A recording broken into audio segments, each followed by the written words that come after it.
সাল্লাল্লাহু আলাইহি ওয়াসাল্লাম যখন ইন্তেকাল করবেন সেই সময় জীবনের শেষ নামাজটিও তিনি জামাতে আদায় করে আসছিলেন। সুবহানাল্লাহ। দুইজন সাহাবীর কাঁধের উপরে ভর করে নবীজি নামাজ পড়তে গেলেন। মেম্বরের উপরে দাঁড়িয়ে তিনি বললেন, ও আমার সাহাবীরা শোনো, এই পৃথিবীতে আল্লাহ রাব্বুল আলামিন জাগতিক সব সম্পদ তিনি তার এক বান্দাকে দিতে চেয়েছিলেন, কিন্তু সেই বান্দা দুনিয়ার সব সম্পদকে উপেক্ষা করে আল্লাহর সঙ্গে দিদার করা বেশি পছন্দ করেছেন। কে কি বুঝলো? হযরতে আবু বকর রাদিয়াল্লাহু তাআলা আনহু কান্না আরম্ভ করলেন। তার কান্না দেখে চিন্তা করতে লাগলো, লোকেরা এত কান্দে কেন? রাসূল কার না কার কথা বলেছে? কেউ না বুঝলেও হযরত আবু বকর বুঝেছিলেন যে আল্লাহ রাব্বুল আলামিন এই পৃথিবীর সব সম্পদ তার হাবিবকে দিতে চেয়েছিলেন, আর আজ তিনি এগুলিকে উপেক্ষা করে আল্লাহর সাথে দিদার করতে যাবেন, আমরা এতিম হয়ে যাব। আল্লাহর নবী বক্তব্য রেখে চলে গেলেন হযরত আয়েশার ঘরে। 5 দিন ধরে শরীরে প্রচন্ড জ্বর, মাথায় যন্ত্রণা। আল্লাহর নবী আজ বেহুশ হয়ে পড়তেছেন, হুশ হন, আবার বেহুশ হয়ে যান। গভীর রাত্রে যখন ঘুম ভাঙলো, জিজ্ঞেস করলেন, আয়েশা মসজিদে এখন কি হচ্ছে? হযরত আয়েশা বলেন, মসজিদে নববীতে সাহাবীরা আপনাকে আপনার ইমামতিতে আদায় করবেন বলে অনেকক্ষণ অপেক্ষা করে এখন তারা সবাই আমার আব্বার পেছনে নামাজ শুরু করেছেন, কিন্তু সাহাবীরা আমার আব্বাকে আপনার যায় নামাজে দেখে তারা কান্না শুরু করেছে। নামাজের মধ্যেই তাদের ধারণা হয়েছে আল্লাহর নবীর পেছনে নামাজ পড়া বুঝি আর কিসমতে হবে না। নবী করিম সাল্লাল্লাহু আলাইহি ওয়াসাল্লাম বললেন, আয়েশা রে, দরজা খুলে দাও, আমি একটু নামাজের দৃশ্য দেখি। দরজা খুলে দেওয়া হলো। নবীজি নামাজের দৃশ্য দেখে আবার শুয়ে পড়লেন। দেখা গেল চোখের কোনা দিয়া পানি পড়ছে। হযরত আয়েশা বলেন, ইয়া রাসূলুল্লাহ, নামাজের দৃশ্য দেখে কাঁদেন কেন? নবীজি বলছেন, আয়েশা রে, এটা কোনো দুঃখের কান্না না। আমি আজ যে নামাজের দৃশ্য দেখলাম, এতে আমার মনে বড়ই তৃপ্তি এলো। এই নামাজের জামাত কায়েম করার জন্য তায়েফের ময়দানে অনেক রক্ত আমি ঝরাইছি, উহুদের ময়দানে দান দান শহীদ হয়েছে, কত সাহাবী জীবন দিল। আমার মনে হলো এইভাবে করে আমার উম্মতেরা কিয়ামত পর্যন্ত জামাতে নামাজ আদায় করবে। রাসূলুল্লাহ আবার বেহুশ হয়ে বললেন।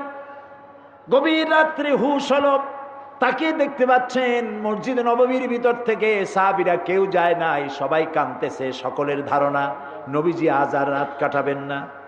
ঘরের মধ্যে স্ত্রীরা কাঁদতেছেন, সব থেকে বেশি কাঁদতেছেন মা ফাতেমা।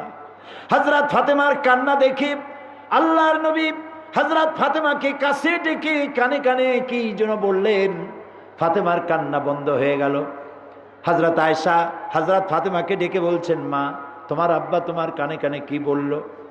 হযরত ফাতেমা বলেন, ইয়া রাসূলুল্লাহ, হে আমার আম্মাজি, আব্বা আমার কানে কানে বললেন, ফাতেমা, তোমার কান্না আমার বরদাস্ত হয় না, কেঁদো না। তোমাকে আমি সুসংবাদ শোনাচ্ছি, আমি মরে যাওয়ার পরে সকলের আগে তোমার সাথে আমার দেখা হয়ে যাবে।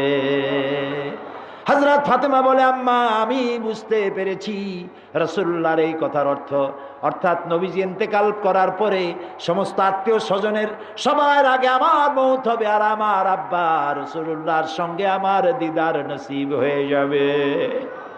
নবীজি আবার বেহুশ হয়ে বললেন। ফজরের সময় চোখ খুলে গেল, তাকিয়ে দেখেন হযরত জিবরাইল মাথার কাছে দাঁড়ানো। হযরতে জিবরাইল বলেন, আসসালামু আলাইকা ইয়া রাসূলুল্লাহ, ইন্নাল্লাহা ইয়াকরাউকা সালাম। হে রাসূল, আল্লাহ আপনাকে সালাম বলেছেন, আর তিনি জানতে চেয়েছেন আপনি কেমন আছেন। অথচ আল্লাহ সবটাই ভালো জানেন, তারপরেও আপনার জবান থেকে জানতে চেয়েছেন আপনি কেমন আছেন। নবীজি বললেন, জিবরাইল, আমি খুব কষ্টের ভিতরে আছি, এত কষ্ট আমার জীবনে কখনো হয় নাই, বড়ই কষ্টে আছি। হযরতে জিবরাইল বলেন, ইয়া রাসূলুল্লাহ, আপনি তাকিয়ে দেখুন, আমার সাথে আজকে এক নতুন ফেরেশতা এসেছে। এই ফেরেশতা পৃথিবীর কোনো ব্যক্তির কাছে যাওয়ার জন্য পারমিশন চায় না, আপনার কাছে আসার জন্য আজ পারমিশন চাচ্ছে। তার নাম মালাকুল মউত। হযরতে মালাকুল মউত সালাম দিয়ে নবীজির খেদমতে হাজির হয়ে বলছেন, ইয়া রাসূলুল্লাহ, হে আদম আলাইহিস সালাম থেকে শুরু করে পর্যন্ত কোনো মানুষের জান কবজ করতে আমার পারমিশন লাগে নাই, কিন্তু আল্লাহ বলেছেন আমি যেন আপনার কাছে পারমিশন চাই। আল্লাহ নবী বলেন, আমি যদি পারমিশন না দেই? তিনি বললেন, আমাকে ফিরে যেতে বলা হয়েছে। হযরত জিবরাইল বলেন, ইয়া রাসূলুল্লাহ, অথচ আল্লাহ রাব্বুল আলামিন আপনার দিদারের ইন্তজার করতেছে। আল্লাহর নবী বলেন, আজরাইল, ও মালাকুল মউত, তোমার ডিউটি শুরু করে দাও, জান কবজ শুরু করে দাও, জান কবজ শুরু করে দাও। মালাকুল মউত জান কবজ শুরু করতে যাবে। নবীজি তখন বললেন, আয়েশা, সেই সোনার টুকরার খবর কি? হযরত আয়েশা বললেন, কোন? নবীজি বললেন, ওই যে কয়েক টুকরা ছোট্ট ছোট্ট সোনা এসেছিল ঘরে, সেগুলো কোথায়? তিনি বললেন, আমি যত্ন করে রেখে দিয়েছি। আল্লাহর নবী বলেন, আয়েশা, এক্ষুনি আল্লাহর হস্তে সদকা করে দাও। মুহাম্মদ আল্লাহর দরবারে এমন অবস্থায় উঠতে চান না যে তার ঘরের ভিতরে জাগতিক সম্পদ সোনা দানা আছে, সদকা করে দাও।